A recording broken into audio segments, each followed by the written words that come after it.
Les Congo AL News, première chaîne d'info. Ils sont en train de copier la politique de Tian Tshisekedi. Ils ont fait la même chose et ils veulent le faire la même chose pour Katumbi. Katumbi n'est pas refusé. Katumbi est le dauphin de Paul Kagame. Katumbi est soutenu par la Belgique. Ce sont les mêmes personnes qui soutiennent Kabila et qui sont derrière Katumbi. Cela explique ce qui se passe aujourd'hui. Dans la diaspora, on n'a pas besoin de Katumbi. Il a échoué.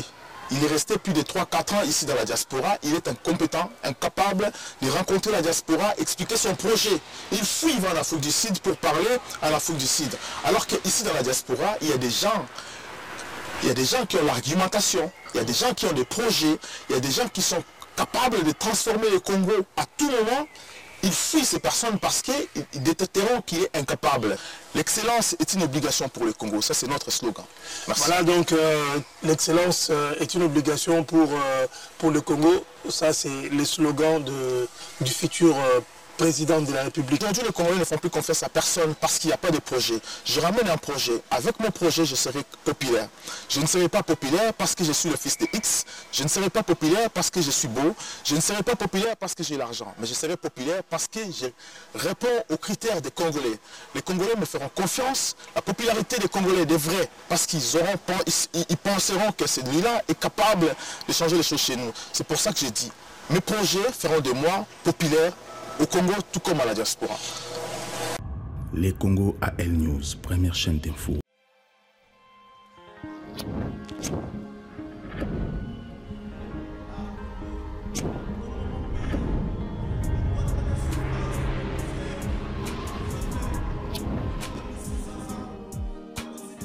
Mesdames, Messieurs, bonjour et bienvenue dans votre émission Rendez-vous de Patriotes. Une émission qui vous informe sur la politique tant interne qu'extérieure. Nous parlons du Congo, nous parlons de tout ce qui entoure le monde. Alors, aujourd'hui dans notre émission, le Rendez-vous des Patriotes, qui est vraiment un rendez-vous pour vous, chers patriotes, nous parlerons de la machine à voter ou à voler. Nous parlons également du discours de Félix Tshisekedi à Kinshasa. Et ensuite, nous allons parler de l'identité, de l'identité des candidats. Et enfin, nous parlerons de mon invité qui a sûrement quelque chose de très important à nous annoncer en ce moment où vous nous suivez.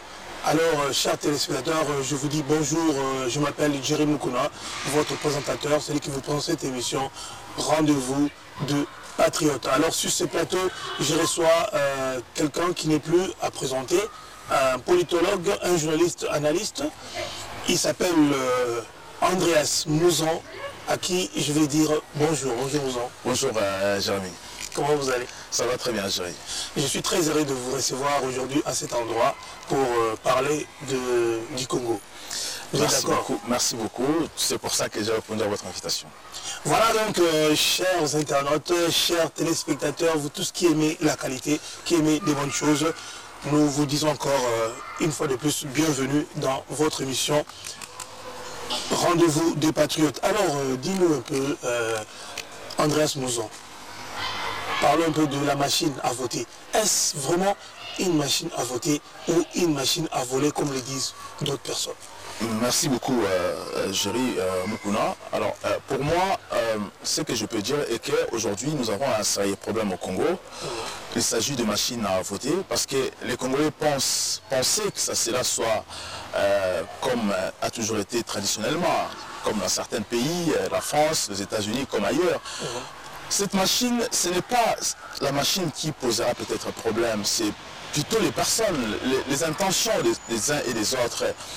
Je me pose la question, si réellement Kabila était prêt à quitter le pouvoir ou encore ils avaient vraiment besoin de l'alternance complète dans notre pays, ils auraient pu laisser ce système soit traditionnel comme avant. Le fait de vouloir choisir cette machine à voter, cela veut dire qu'il y a des ambitions qui se cachent derrière ces idées, ces projets de machines. C'est-à-dire qu'on peut nous présenter quelqu'un que nous ne maîtrisons pas. Et une fois que ce nom soit programmé dans ces machines, cela peut faire de sorte que cette personne soit élue président, mais pas parce que les Congolais l'ont voté, mais plutôt parce que les gens ont eu cette ambition de nous imposer quelqu'un. C'est pour ça qu'ils ont peur. Ils nous imposent cette machine, comme tu le dis, machine à voler. Donc moi, pour moi, parce que, voilà, moi, pour moi qui le dis, ce sont les opposants. qui disent que ce n'est pas une machine à voter, mais une machine à voler. Voilà. Ils disent, moi je ne suis pas contre, je suis tout à fait d'accord avec toi. Les politiciens congolais les disent que c'est une machine à voler, mais lorsque Corneille Nangaa est venu présenter ce calendrier électoral ici à Paris, où se trouvaient ces politiciens? Pourquoi n'ont-ils pas dénoncé bien avant que maintenant? C'est-à-dire qu'ils ont commencé à les dénoncer maintenant pour nous bloquer à un certain moment. C'est-à-dire que lorsqu'on arrivera au mois de décembre, le processus électoral sera bloqué. Pourquoi? Parce qu'ils auront comme prétexte que dans cette machine à voler, nous voulons maintenant les changer pour passer au mode traditionnel. Et là, ça bloque, ça bloquera. Ce qui fera que Kabila pourrait rester encore 1 an au pouvoir. C'est pour ça que nous disons ceci. Si ces politiciens pensent que Kabila devait rester au pouvoir, parce qu'on ne peut pas aller aux élections avec un système qui est pourri. L'administration congolaise ne fonctionne pas. Je l'ai évoqué l'autre fois, je dis ceci. Il faudrait qu'on nous laisse la place, nous la diaspora, d'organiser ces élections. Pourquoi je dis ça? Nous allons sensibiliser, réorganiser nos mairies, activer l'administration du Congo pour pouvoir d'ailleurs même aller aux élections, essayer d'importer nos enfants qui sont ici, qui travaillent ici dans les communes, ou encore les élus congolais qui vivent ici, les ramener chez nous pour pouvoir organiser cette administration de nos mairies, enfin de pouvoir enrôler les Congolais automatiquement, naturellement, le jour des élections, ils auront voté tranquillement et traditionnellement, surtout. Mais j'aimerais te poser une question, parce que lorsqu'on parle de cette machine, est-ce que ici, dans la diaspora, aurions-nous besoin d'avoir aussi, parce que normalement s'ils veulent que tout le monde vote avec cette machine, ils doivent envoyer aussi des machines ici dans la diaspora pour que tout le monde vote? Exactement, pour l'instant on ne sait pas. Pour l'instant on ne sait pas. Est-ce qu'il y aura-t-il vraiment élection au niveau de la diaspora? J'en ai parlé avec l'actuel Premier ministre, m'a dit qu'il y aura élection au niveau de la diaspora. Alors nous voulons voir des actes. Nous voulons d'abord qu'ils arrivent à enrôler la diaspora, à donner cette faveur à la diaspora, d'aligner aussi ses candidats. Alors lorsque la diaspora arrivera à enrôler ses candidats et présenter ses candidats aussi, parce que c'est très important, parce qu'on ne peut pas se détacher de ce qui se passe chez nous. Parce que si on se détache, cela veut dire que nous laissons la place aux mêmes personnes incompétentes. Parce que l'incompétence n'est pas une insulte, ils doivent consommer. Accepter qu'ils sont incompétents. Lorsqu'on est incompétent, on cède la place aux compétents. Donc ce que je veux dire, c'est quoi? Si réellement il y aura élection à la fin de l'année, c'est-à-dire qu'il y aura des endroits où ici dans la diaspora, je pense même que ça serait dans les ambassades du Congo. Et à ce moment-là, il faudrait bien réorganiser les ambassades de notre pays. Je prends le cas de l'ambassade du Congo, de notre pays ici à Paris, qui est mal organisée. Alors il faudrait mettre des moyens maintenant et surtout laisser la diaspora organiser ces élections, prendre des personnes capables de la diaspora qui peuvent organiser et surveiller surtout les élections. Mais moi, ce que je demanderais aux politiciens congolais actuellement, s'ils sont vraiment sincères pour qu'il y ait alternance au Congo, pour l'intérêt des Congolais, ils doivent associer la diaspora à ces élections, que ce soit à l'interne tout comme à l'extérieur du pays. Donc ils doivent demander ceux qui sont volontiers d'aller organiser ces élections au Congo, de pouvoir se sensibiliser. Mais déjà que pour en fait organiser le pour en fait apporter tout ce qui entoure, tout ce qui doit faire que ces élections s'effacent. On ne vous a pas posé la question sur la diaspora, notamment par rapport aussi à cette machine qui cause problème aujourd'hui. Alors si on veut un peu en finir avec cette question-là, que penses-tu dire au peuple congolais qui te suivent maintenant? Est-ce que cette machine-là, elle est nécessaire ou bien elle n'est pas nécessaire? Alors, cette machine n'est pas nécessaire. Elle pouvait être nécessaire si les Congolais étaient sincères. Si la classe politique était sincère, on pouvait accepter. Mais on ne peut pas l'accepter parce que l'administration congolaise n'existe pas. Les personnes qui nous dirigent aujourd'hui, les personnes engagées à organiser ces élections, on s'est posé la question, pourquoi ont-ils choisi ces machines pour organiser des élections en République démocratique du Congo? Pourquoi? Ça pouvait être une bonne idée, mais là ce n'est pas une bonne idée parce qu'ils ont des intentions. Les intentions, c'est de nous imposer quelqu'un que nous ne maîtrisons pas. Alors, est-ce que c'est qui? Point d'interrogation. C'est pour ça que moi je demande aux Congolais, notre pression peut changer les choses. C'est-à-dire qu'il n'est pas encore temps de revenir à la tradition des élections comme font d'autres pays, comme ça a été le cas chez nous, il y a 2 élections passées. Donc on peut toujours revenir. Donc il faudrait que les Congolais se posent des questions, s'interrogent et surtout être exigeants à ce qui se passe à l'interne. Ils doivent imposer que nous voulons avoir des élections au mode traditionnel. Donc si je comprends très bien, selon vous, cette machine n'est pas nécessaire. Vous craignez qu'il y ait une tricherie. Voilà, exactement. Je crains qu'il y a tricherie et surtout, si possible, ils doivent laisser au moins aux Congolais compétents, des électroniciens, des ingénieurs, des techniciens, des Congolais de la diaspora qui sont compétents pour gérer ces machines. À ce moment-là, je dirais oui, peut-être on peut comprendre ce qui se passe, mais pour l'instant, personne ne maîtrise, même l'un lui-même ne maîtrise pas ces machines. Donc on ne peut pas faire confiance à des personnes. Mais il ne maîtrise pas, il ne maîtrise pas cette machine-là, mais il insiste, il dit que sans ces machines-là, il n'y aurait... Et donc qu'on le veuille ou pas, il faudrait qu'il y ait cette machine pour que les élections s'effacent. Alors, peut-être s'il nous dit qu'il est fait parce qu'ils veulent peut-être que Kabila dégage du pouvoir, je peux le comprendre. Mais sinon, il a un devoir et l'obligation de nous expliquer pourquoi que cette machine. Monsieur Andrés Mouzon, dis-moi un peu, après le grand meeting de Félix Tshisekedi à Kinshasa, pense-t-il qu'il puisse être à la hauteur pour la présidentielle? Oui, Félix Tshisekedi profite de la masse de l'UDPS, c'est-à-dire qu'elle profite des adhérents de l'UDPS, profite de son père qui nous a quittés aujourd'hui. Du nom de son père. Voilà, le nom de son père. Mais il y a une chose. De son père. Exactement. Mais il y a une chose. Aujourd'hui, Félix, tout Congolais a le droit d'être candidat à la présidence. Qui que ce soit, tout Congolais a le droit. Mais il y a une chose, pour être président dans un pays comme le nôtre, il faudrait avoir une compétence. Il faudrait apporter une excellence. Il faudrait que l'excellence soit une obligation pour les Congolais. C'est-à-dire, je vois mal qu'un président qui passera président au Congo, un candidat qui passera président au Congo, ne soit pas exigeant à l'excellence ou ne présente aucun projet correspondant aux Congolais. J'ai suivi le discours de Félix Tshisekedi. En aucun cas, il a évoqué l'excellence aux Congolais. Un projet qui correspond aux Congolais. C'est pour ça que je dis ceci. Si Félix passait président aujourd'hui au Congo, ce n'est pas parce que les Congolais l'ont choisi, c'est parce qu'ils ont refusé Kabila. Mais les Congolais doivent faire très attention. Félix a droit d'être candidat, mais Félix n'est pas compétent pour diriger notre pays. Parce qu'il n'a aucun projet de société qui correspond, qui répond aux besoins du peuple congolais. D'ailleurs, il n'est pas le seul à ne pas être compétent. Il y en a aussi dans la classe politique congolaise. Dans l'opposition, je prends le cas de ses frères qui sont tout autour de lui. Je ne refuse pas ces gens, mais il faudra à un moment donné que nous soyons exigeants. Voilà.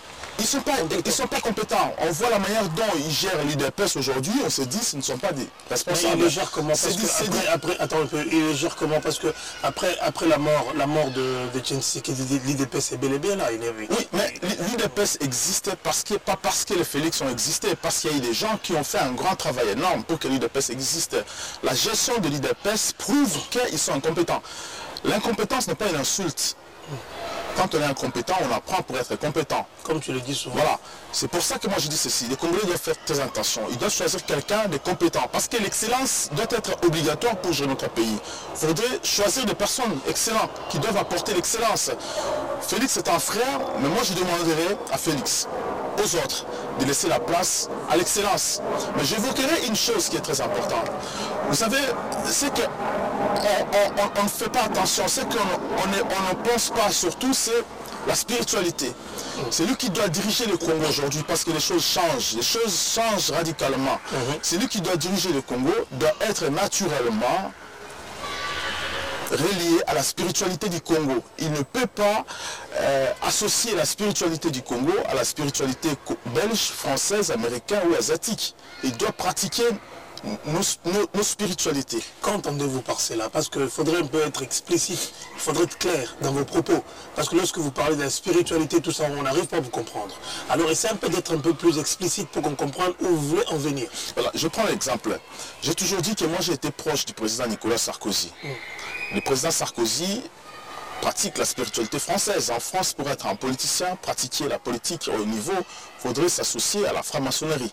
Moi, je respecte ceux qui sont les Français qui sont dans la franc-maçonnerie parce que c'est leur culture, leur coutume. Je ne peux pas aller les interdire. Ils ont droit, ce sont des amis, je ne peux pas les refuser. Mais quand on est politicien du Congo, on ne peut pas pratiquer la franc-maçonnerie. Quand on pratique la franc-maçonnerie, on devient contre les Congos. On devient serviteur de la France au Congo. Donc on ne peut pas satisfaire les Congolais. Donc on n'aura pas cette excellence pour les Congolais, mais plutôt une excellence pour les Français mais au Congo. Donc c'est pour ça que moi j'ai dit, tout candidat, tout Congolais pratiquant la politique qui a des ambitions de gérer le Congo doit démissionner de sa spiritualité étrangère. Parlons franchement, est-ce que le discours de Félix Tshisekedi du 24 avril a-t-il convaincu le peuple congolais? Les Congolais pensent, on leur dit toujours que Kabila c'est un étranger, Kabila doit quitter. Les Congolais se sont engagés à ces discours. Kabila est étranger, Kabila doit partir. Oui, tout le monde veut qu'il y ait alternance au Congo, il a fait 2 mandats. Mais il y a une chose, ils ont raison que Kabila quitte le pouvoir, même moi je me bats pour ça. Mais il y a une chose, est-ce qu'il convaincu le peuple? Il n'a pas présenté son projet, il n'a pas parlé de son projet. Mais c'était quand même un discours populaire où il devait juste parler, bon, on en parlera tout au long avant de finir. Mais c'était un discours, il devait s'adresser, c'était une causerie, un échange entre lui et sa plateforme. Oui, mais ce n'était pas sa plateforme, parce que tous ces membres, tous ces gens qui sont venus ces jours-là, ils ne sont pas tous des l'UDPS. Ils sont venus observer, écouter, qu'est-ce qu'il a à dire ce monsieur. Aujourd'hui, si vous allez au Congo, vous convoquez, vous demandez à organiser un meeting comme il a fait Félix, vous avez la chance d'avoir du monde. Au Congo, c'est comme ça, les mêmes personnes. Kabila arrive aujourd'hui, si convoqué, pareil, il fait la même chose que Félix. Félix, ce qu'il a fait, il y aura du monde, c'est le même peuple qui viendra écouter encore Kabila. Cela veut dire que le peuple congolais est perdu. Il est en train de suivre quelqu'un qui sera capable de lui satisfaire, mais notons même quelque chose, ce peuple-là est venu sans être soudoyé, sans qu'on lui ait donné quelque chose, oui, sans un franc, il est venu de son propre gré. C'est là la différence. Ça je ne sais pas, je ne peux pas le dire comme ça je ne sais pas, mais je dis ceci, le peuple congolais a besoin de l'alternance, les Congolais ont besoin d'avoir l'espoir sur son pays, a besoin de rêver sur son pays. Alors, il n'a pas trouvé quelqu'un capable ou quelqu'un responsable de lui donner cet espoir. C'est pour ça qu'ils ont besoin de suivre tout le monde. Je vous rappelle ce qui s'est passé avec le rassemblement. Ils ont donné de l'espoir à tous les Congolais qu'ils allaient mettre Kabila dehors le pouvoir, mais quand ils ont échoué, à chaque fois qu'ils ont convoqué leur manifestation, le Congolais ne répondait plus, ne croyait plus en eux. Parce qu'ils avaient compris tout de suite que cette classe politique ne produira pas de bonnes choses. C'est comme ce qui se passe aujourd'hui. Donc, Félix Tshisekedi, il a fait un discours, mais dans son discours, il est clair, il voulait les élections, parce qu'il a compris que sans les élections, on ne peut pas avoir le pouvoir. Mais est-il compétent pour satisfaire les Congolais? A-t-il un projet pour diriger le Congo? Ou encore, est-il excellent? C'est ça maintenant, on doit parler de l'excellence le plus important. Félix Tshisekedi annonce le retour du corps de son père, le défunt Etienne Tshisekedi, qui était président de l'UDPS. Daniel Safou, qui est un combattant et militant, un journaliste qui est notre confrère, s'impose contre cette décision-là. Selon lui, il ne faudrait pas que ces corps viennent maintenant. Mais dis-nous un peu, Mouzon, selon vous, quelle analyse vous faites par rapport à cette histoire? Depuis tout ce temps-là, on a refusé, le pouvoir a refusé que le corps de l'illustre disparu revienne dans sa nation. Mais pourquoi seulement maintenant? Pourquoi accepter que le corps revienne? Alors, moi, ce que j'ai compris dans tout ça, Félix a compris qu'il a échoué. Il a essayé de bousculer, de pousser les choses au plus vite que possible, et il a échoué. Quand on échoue, on cherche à négocier autrement et on devient faible. Lorsqu'on échoue, on devient faible. Il a été proposé. Moi, je me suis posé la question parce qu'il a dit qu'il lui a proposé la primature, il a refusé. Et ça, c'est faux. Ce ne sont pas les choses vraies. Il n'a jamais été proposé. Il dit que non, c'est pour se donner de l'importance. C'est pour se donner de l'importance. Il n'a jamais été proposé comme Premier ministre. Ça, c'est faux. Parce que si aujourd'hui Kabila mettait Félix Tshisekedi Premier ministre, ça veut dire que le processus électoral bloque. Ou les accords de la Cinco bloquent. On recommence à zéro. Kabila sera repoussé encore pour 1 an ou 2 ans. Donc ça ne tient pas le débat. Parce que nous ne serons pas d'accord que Félix soit nommé aujourd'hui Premier ministre pour tout gâcher. Donc ça, c'est faux. Et Félix a accepté que le corps de son père retourne au Congo parce que sa famille ne sont plus d'accord avec lui. Parce que Etienne Tshisekedi a besoin de reposer en paix. Son âme traîne. Il a besoin de se reposer. Et d'ailleurs, c'est pour ça que je vous dis ceci. Parce qu'il a compris qu'il a échoué en étant avec Katumbi, aujourd'hui, il a compris qu'en étant avec Katumbi, toutes les portes sont fermées. Non, je dois faire marche en arrière. Il revient où? Lorsqu'on lui a dit, tu dois faire attention. Parce que le travail de tout un peuple, on ne peut pas les gâcher comme ça. On ne peut pas donner tout ce qu'un peuple a construit pendant 30 ans, donner à une personne qui vient du néant et qui a des ambitions qui ne favorisent pas l'intérêt des Congolais. Et aujourd'hui, cette personne est soutenue par les mêmes personnes qui font souffrir notre peuple. Donc, on ne peut pas continuer comme ça. Et Félix commence à revenir à la raison, mais ce n'est pas vraiment ce que le peuple veut. Le peuple veut avoir quelqu'un de compétent. Donc, il doit aussi assumer qu'il n'est pas compétent. Donc vous appuyez, vous dites que Félix Tshisekedi n'est pas compétent, donc selon vous, il n'est pas digne de pouvoir diriger, c'est ça, il n'a pas cette étoffe-là de candidat à la présidentielle. Aujourd'hui, il n'est pas compétent. Ce qu'il doit faire, ce que moi je demanderais à Félix de faire, d'aller apprendre. Il n'est pas tard, il est jeune. Il a encore le temps de devenir président au Congo. Mais il doit aller prendre. Il doit vraiment avoir une bonne équipe de personnes qui ont l'ambition d'aider ces pays, d'aider ces peuples qui souffrent, qui ont tant souffert. Monsieur Géry, je vais vous dire une chose. Moi, je suis fatigué d'envoyer l'argent chaque mois à ma famille ou à mes amis au Congo. J'ai besoin que cela change. J'ai besoin d'économiser pour mes enfants ici en Europe. J'ai besoin d'envoyer mes enfants aux universités ici pour aider ces pays-là. Je n'ai plus le temps d'envoyer l'argent tout le temps à mon pays. Quand est-ce que cela arrêtera? Et si on ne s'engage pas, personne d'autre le fera. Ça continuera ainsi. Si aujourd'hui Félix passe président, fera la même chose que Kabila. Il deviendra dictateur. Il ne voudra pas quitter le pouvoir parce qu'il n'a pas l'ambition, parce qu'il n'a pas le projet. Une personne qui a un projet, qui a une ambition pour un peuple, ne cherche pas à rester longtemps au pouvoir. Il quitte le pouvoir, il fait son mandat, il quitte le pouvoir, il satisfait le peuple sera content de lui. C'est comme ça que moi je pense. L'avenir nous le dira.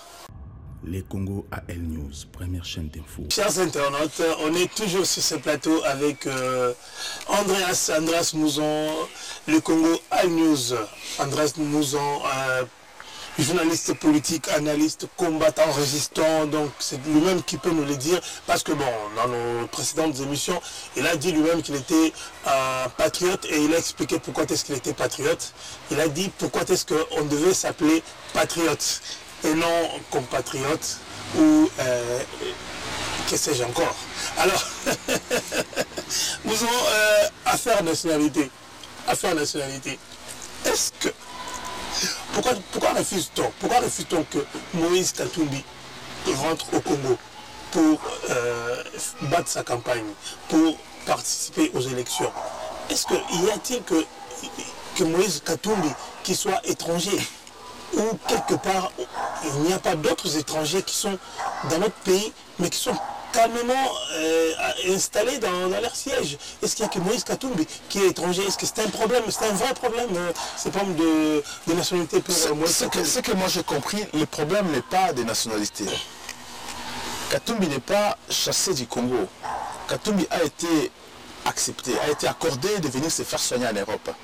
C'est comme ça que Katumbi est venu en Europe. Katumbi n'a pas fui Kabila. Nulle part, il n'a pas eu de problème. Il y a eu des problèmes avant. Soi-disant, entre guillemets, les problèmes, je sais pas. Non, pas de tournement, c'était le problème du parcelle, vendu, tout ça, machin. Et Katumbi est sorti parce que son juge lui a accordé d'aller se faire soigner en Europe, entre prétexte qu'il a été empoisonné. Donc, aujourd'hui, Katumbi ne peut pas nous dire qu'il est chassé, qu'on lui refuse de retourner au Congo. Il peut toujours retourner au Congo tant qu'il voudra. Parce qu'il a été, il est en traitement médical. Il n'est pas en danger.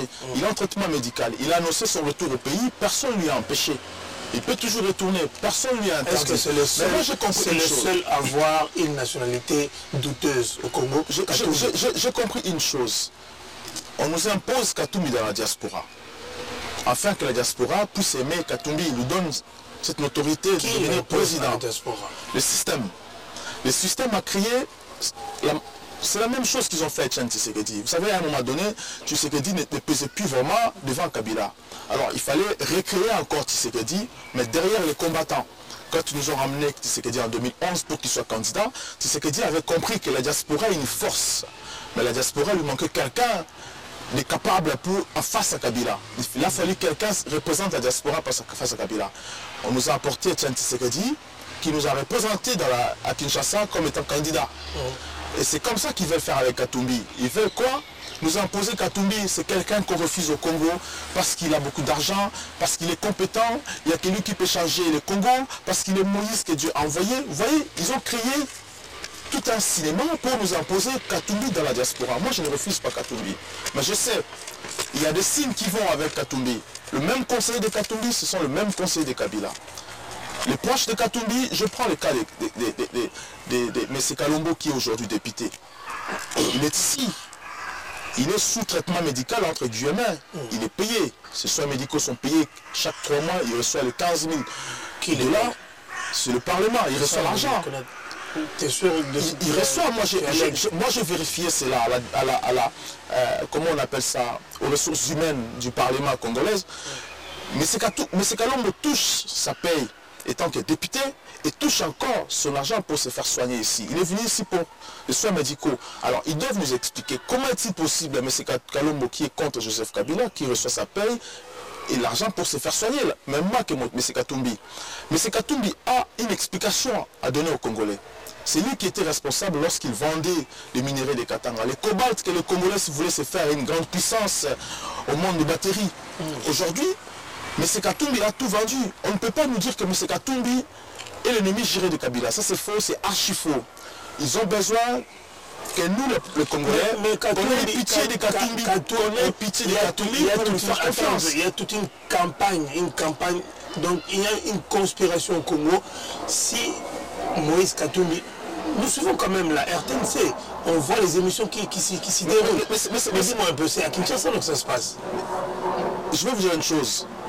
Ils ont fait la même chose avec Etienne Tshisekedi en 2011. Mais on ne peut pas faire une comparaison entre Katumbi et Ils ont fait la même chose en 2011. Et Etienne Tshisekedi, Moïse Katumbi est en train de copier la politique de Etienne Tshisekedi. Ils ont fait la même chose et ils veulent le faire la même chose pour Katumbi. Katumbi n'est pas refusé. Katumbi est le dauphin de Paul Kagame. Katumbi est soutenu par la Belgique. Ce sont les mêmes personnes qui soutiennent Kabila et qui sont derrière Katumbi. Cela explique ce qui se passe aujourd'hui. Dans la diaspora, on n'a pas besoin de Katumbi. Il a échoué. Il est resté plus de 3-4 ans ici dans la diaspora. Il est incompétent, incapable de rencontrer la diaspora, expliquer son projet. Il fuit, il va en Afrique du Sud pour parler en Afrique du Sud. Alors qu'ici dans la diaspora, il y a des gens qui ont l'argumentation, il y a des gens qui ont des projets, il y a des gens qui sont capables de transformer le Congo à tout moment. Il fuit ces personnes parce qu'ils détecteront qu'il est incapable. Il y a des gens qui sont aussi riches que lui. Exactement, il y en a au Congo, il y en a même dans la diaspora. Il y a des Congolais qui sont riches, et d'ailleurs qui sont riches naturellement parce qu'ils ont trouvé l'argent, pas comme ce qu'il a fait en vendant le minerai du Congo et priver les Congolais de leurs droits. Vous voyez, Katumbi doit affronter la réalité. La réalité, c'est la diaspora. La diaspora a une responsabilité au Congo parce que la diaspora, c'est la diaspora qui nourrit le Congo. Vous comprenez? La diaspora arrive à financer plus de 50% de l'économie du Congo. La part de la diaspora est énorme. Donc s'il veut être candidat ici dans la diaspora, il doit organiser des conférences, affronter la diaspora. Comme ça, on arrivera à détecter sa compétence. On ne peut pas accepter une personne, entre guillemets, qui a l'image d'un fantôme. Mais chaque fois qu'il essaie de vous approcher, chaque fois qu'il essaie d'approcher la diaspora, il y a des partis, il y a des mouvements qui s'organisent pour plus l'attaquer que de le recevoir. Parce qu'il n'est pas vrai. Parce qu'il n'est pas vrai. S'il était vrai, il n'allait pas se cacher. Aujourd'hui, on peut m'accuser, Andreas, vous avez fait ceci. Mais si je suis vrai, je n'aurais pas peur j'aurais peur de personne. Je dois affronter les personnes qui m'insultent, qui me traitent, pour démontrer que je suis innocent. C'est ce qu'il doit faire Katumbi. Il doit nous prouver qu'il est innocent. Moi, je demande une preuve à Katumbi, de nous prouver quand et comment est-il fait empoisonné. Il nous apporte ces papiers médicaux qui prouvent qu'il a été empoisonné. Ça, c'est le plus important. Et en plus, il a menti les Congolais qu'il était Congolais. Il n'a jamais dit qu'il a vécu au Congo avec un séjour au Congo. Donc aujourd'hui, c'est pour vous dire qu'aujourd'hui, le Congo est malade. La maladie du Congo, c'est nous sommes dirigés par des personnes de mauvaise foi qui ont repoussé la diaspora parce que la diaspora est compétente qu'eux. Ils ont repoussé la diaspora. Donc aujourd'hui, nous, ce que nous leur demandons, c'est d'accepter d'ouvrir grandement la porte à la diaspora si réellement ils veulent que les choses changent au Congo. Andrés Mouzon, est-ce que Moïse Katumbi n'est pas populaire? Je t'ai dit la même chose tout à l'heure. Est-il populaire, oui ou non? Je t'ai dit la même chose tout à l'heure. La popularité, c'est dans les projets. Ne cherchez pas à voir la popularité de la popularité. Il faudrait voir la popularité des vrais, en projet.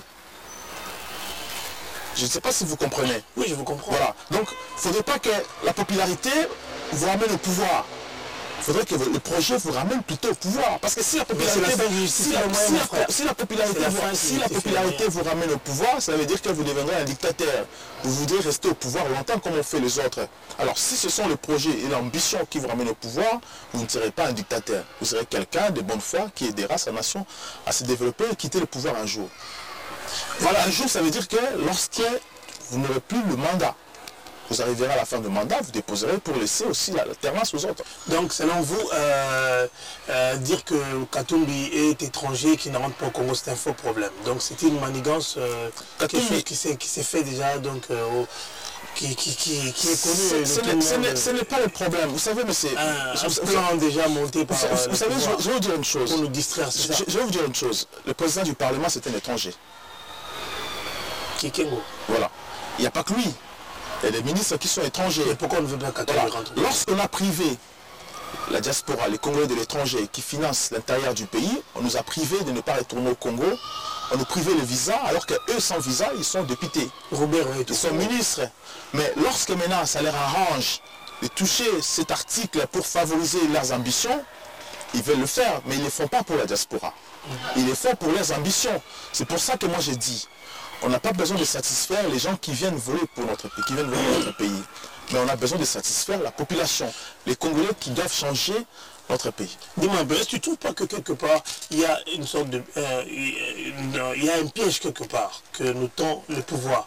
On veut, parce que si on ne vote pas, Kabila reste. Si on vote, il risque d'être triché. Tu ne trouves pas quelque part, il y a un point d'ombre qu'on n'arrive pas à élucider là? Exactement, c'est au Congolais maintenant de comprendre qu'aujourd'hui, il faudrait proposer.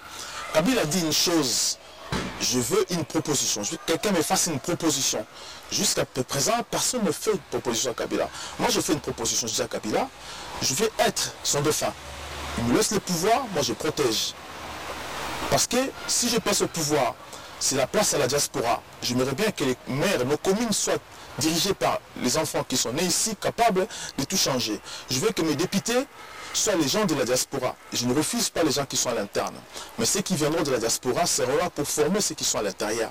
Ils seront tous sécurisés parce que le Congo, c'est notre pays à tous. Nous n'allons pas à nous déchirer, à nous tuer. Nous voulons avoir l'unité, faire avancer les choses. Andreas Mouzon. Andreas Mouzon, la dernière fois que je vous ai reçu dans ma précédente émission, dans notre émission le rendez-vous de Patriote, Andreas, tu as prétendu que tu étais un candidat potentiel à la présidence du Congo.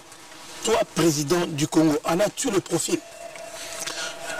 Vous savez, lorsque j'ai eu cette idée d'être président au Congo... En as-tu le profil? Exactement, c'est ce que je veux dire, monsieur Géry. Ce que je veux dire, c'est quoi aujourd'hui? Avant de s'engager comme candidat, j'observais, je regardais ce qui se passe tout autour du peuple congolais. Je ne dis pas je suis la personne extraordinaire, mais j'ai une excellence en moi. Je veux que cette excellence-là soit appliquée dans mon pays. J'ai appris une politique en France, j'ai profité de la politique française, la bonne gestion des politiciens français. Je veux apporter cela, je veux donner aussi, transmettre cela à nos enfants, à la population congolaise, donner de l'espoir aux Congolais. J'ai compris une chose, pour développer une nation, il faudrait s'investir d'abord au cerveau des Congolais, les envoyer à l'école, les instruire, parce que demain, ce sont ces personnes-là qui créeront un état de droit. Aujourd'hui, notre État a besoin de renvoyer tout le monde à l'école, de créer l'emploi à l'instant. Et moi, je suis capable. Et pour créer cet emploi, je voudrais bien, dans mon projet, travailler avec les Congolais de la diaspora. Pourquoi? Parce que nous qui vivons dans ces pays comme la France ou l'Amérique, les États-Unis ou la Grande-Bretagne ou encore la Belgique, nous avons cet esprit de travail. Nous avons appris comment travailler. C'est quoi l'importance du travail? Nous avons compris c'est quoi la famille, parce que nous devons en même temps sauver la famille au Congo. Dis-moi un peu, Mouzon, tu anticipes un peu. On sait que tu as des bons projets. En as-tu les moyens, Mouzon? As-tu les moyens de postuler? Les moyens sont là. Candidat. Les moyens sont là. Les moyens sont là. Et le peu de moyens que j'ai, les Congolais peuvent aussi en rajouter. Parce que... Explique-toi, sois clair. Ils vont en rajouter. Ils vont en rajouter ceux qui veulent bien soutenir. Parce qu'il y a des Congolais qui ont l'argent, qui cherchent des personnes de bonne volonté, des personnes bien éduquées, bien instruites, qui ont l'amour de l'autre, parce que moi j'ai l'amour de l'autre, j'étais humaniste, je suis un humaniste, et puis je suis républicain, je reconnais les valeurs de l'autre, je protège l'intérêt de l'autre pour avancer, et je mets l'homme en valeur, je mets l'homme avant toute chose. Pour moi, l'homme est le plus important avec toutes ses valeurs. Donc parce que je privilégie l'homme et ses valeurs en avance, je veux que cela en bénéficie les Congolais. Je veux que les Congolais bénéficient de ce que moi je pense. Parce que quand je dis ça, il y a des Congolais de bonne volonté qui viendront, qui ramèneront leur chèque, leur billet pour financer mes projets, arriver justement au pouvoir au Congo. Parce que si je ne le fais pas ici dans la diaspora, nous parlons, nous crions, Kabila dégage, bien, c'est bien. Je le dis, je le fais aussi. Mais lorsqu'on n'a pas des ambitions, on n'a pas de bons projets, on ne s'y croit pas. Les personnes mal intentionnées qui se croient parce qu'ils ont besoin de voler, prendront notre place, dirigeront le Congo par défi et vont nous tuer tous parce qu'ils ont besoin de voler. Alors moi, je ne veux pas que cela arrive dans mon pays. C'est pour ça que moi je dis, je dirigerai le Congo avec distinction, avec excellence. Parce que ça doit être notre slogan. L'excellence pour le peuple congolais, l'excellence pour le Congo. Quand on n'est pas excellent, on doit lâcher, on ne peut pas continuer. Remplis-tu tous les critères pour être candidat? As-tu ces critères-là? Est-ce que tu remplis les critères pour être candidat? Exactement, j'ai rempli les critères pour être candidat au Congo. Mais je veux dire une chose. As-tu une plateforme? Qu'est-ce que tu as? Comment tu sors d'où? Qui es-tu? Je suis le candidat de la diaspora. Jusqu'à présent, la diaspora n'est pas acceptée au Congo. Mais nous faisons violence. Nous voulons s'imposer. Parce que nous refusons et nous nous imposons. Non, je ne te coupe pas la parole, mais je veux savoir, éclaircis-nous un peu. Tu es le candidat de la diaspora. Penses-tu que tous ceux qui sont dans la diaspora te soutiennent dans ton idée? En as-tu parlé avec des gens? Qu'est-ce qui s'est réellement passé pour que tu puisses dire que non, aujourd'hui, toute la diaspora est d'accord avec toi? Je vais t'expliquer une chose. Lorsqu'on fait quelque chose, ce n'est pas tout le peuple qui sera d'accord avec vous. Vous comprenez? Mais la majorité de la diaspora aujourd'hui sont avec moi parce qu'ils ont confiance à ce que je dis. Parce que je dis ceci. Mon projet sera accompagné que par la diaspora. Nous avons une compétence. Nous voulons favoriser le travail au Congo. Nous voulons ramener nos enfants à Kinshasa. Comment ramener nos enfants à Kinshasa? Je le dis, et je suis clair là-dessus. Je dis, par exemple, tout Congolais qui a un projet pour s'investir au Congo, créer un emploi. J'ai pris les cas du tourisme. Nos enfants qui sont ici, qui travaillent dans le tourisme ici en France, ils peuvent le développer chez nous. On peut mettre 1 milliard, 3 milliards, 5 milliards pour ces enfants de développer ces secteurs chez nous. Vous savez, chez nous, il neige chez nous. Ces enfants peuvent organiser des stations de ski chez nous. Donc on peut mettre l'argent, on peut financer les Congolais. Tout ça c'est pour attirer les Congolais de l'extérieur, leur donner envie de se retourner chez eux parce qu'ils doivent former à l'intérieur, ils doivent créer l'emploi. C'est l'État qui se portera garant. Alors lorsque vous me dites maintenant, qui m'a choisi comme candidat? C'est vrai que vous avez raison, mais la majorité des Congolais ont accepté mes projets. C'est pour te dire ceci. C'est pour te dire ceci.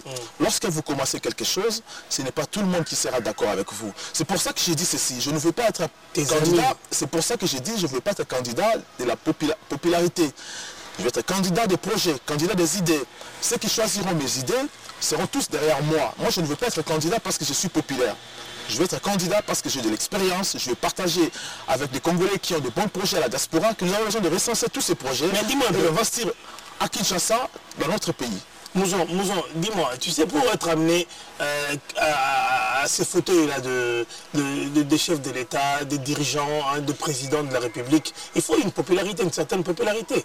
Est-ce que vous avez cette popularité nécessaire pour arriver à cela, pour être élu par le peuple congolais? Les Congolais d'hier ne sont plus les Congolais d'aujourd'hui. Les Congolais d'hier, c'était être fanatique, c'est le fanatisme. C'est-à-dire que les Congolais suivaient le mouvement politique par fanatisme. Parce que c'est un mouvement politique, on suit, on fait confiance. Aujourd'hui, les Congolais, Aujourd'hui, les Congolais ne font plus confiance à personne parce qu'il n'y a pas de projet. Je ramène un projet. Avec mon projet, je serai populaire. Je ne serai pas populaire parce que je suis le fils de X. Je ne serai pas populaire parce que je suis beau. Je ne serai pas populaire parce que j'ai l'argent. Mais je serai populaire parce que je réponds aux critères des Congolais. Les Congolais me feront confiance. La popularité des Congolais est vraie parce qu'ils penseront que celui-là est capable de changer les choses chez nous. C'est pour ça que j'ai dit. mes projets feront de moi populaire au Congo, tout comme à la diaspora. Andrés Mouzon, regarde vraiment la caméra, dit au peuple congolais pourquoi est-ce qu'ils doivent dire oui Andrés Mouzon s'il postulait comme candidat à la présidentielle. Voilà, les Congolais doivent dire oui Andrés Mouzon parce que j'ai bénéficié d'une éducation que je suis fier. Cette éducation, je ne veux pas qu'elle est gardée pour moi. Parce que vous savez, notre pays, nous avons été privés de l'éducation, de l'instruction. Nous avons été privés de la nourriture au Congo, même de santé. Alors aujourd'hui, moi je suis venu dans ces pays que nous rêvons tous, ici la France ou l'Amérique ou la Belgique. En arrivant à ces pays, je ne me suis pas laissé faire. Je me suis concentré pour apprendre de bonnes choses ici et le ramener chez nous. C'est ce que je fais. Aujourd'hui, j'ai pensé être président au Congo pour changer les choses, pour apporter l'excellence. L'excellence que j'ai appris, nous devons partager avec tous les Congolais. Les Congolais doivent être excellents. Être président au Congo, c'est être excellent. Partager les savoirs, partager les savoir-vivre, partager tout ce qu'on a acquis dans sa vie, le mettre au service des Congolais. Voilà, c'est pour ça que moi je dis, si je suis président au Congo, je travaillerai avec la diaspora. Tous nos enfants qui sont nés ici, nous qui sommes ici, nous travaillons dans l'administration du pays que nous vivons. Parce que nous avons l'amour du travail, nous avons l'amour de notre pays. Vous serez favorisés, nous mettrons des moyens pour que vous, les Congolais de la diaspora, vous créez l'emploi au Congo. L'État congolais que je dirigerai demain, vous favorisera à aller embaucher nos frères qui sont au pays. Les former aussi comme vous êtes. Tous ces peuples qui sont à l'interne à Kinshasa doivent correspondre aussi à nous. Ils ne peuvent pas rester où ils sont parce que plus la population à l'interne souffre, plus nous aussi nous souffrons parce que nous ne pourrons pas nous organiser, économiser pour nos enfants, économiser pour notre vie, économiser pour notre retraite. C'est pour ça que nous avons tout un devoir, sinon notre pays risque de disparaître. C'est pour ça que je m'engage. L'excellence est une obligation pour le Congo, ça c'est notre slogan. Merci. Voilà donc l'excellence est une obligation pour le Congo, ça c'est le slogan du futur président de la République, de la République démocratique du Congo, si ça restera comme ça. Andrés Mouzon, notre mission est arrivée pratiquement à sa fin. Si je vous donnais de dire un mot de la fin, que diriez-vous? Ce que je dirais, c'est, j'ai toujours dit, je demanderai aux Congolais d'être exigeants, aux politiciens, aux journalistes, parce que c'est notre devoir de faire des choses au mieux pour l'avenir de notre pays. Et les Congolais doivent dire ceci. Il faut l'excellence pour le Congo. C'est une obligation. Nous voulons avoir un candidat excellent. Et je corresponds à cette qualité, excellence. Je suis excellent. Je vais apporter cette excellence avec les Congolais. Et tous les excellents qui sont ici dans la diaspora, comme au Congo, doivent s'aligner avec moi pour prendre le pouvoir et changer les choses chez nous. Parce que le Congo, c'est notre devoir. L'excellence est notre devoir aussi.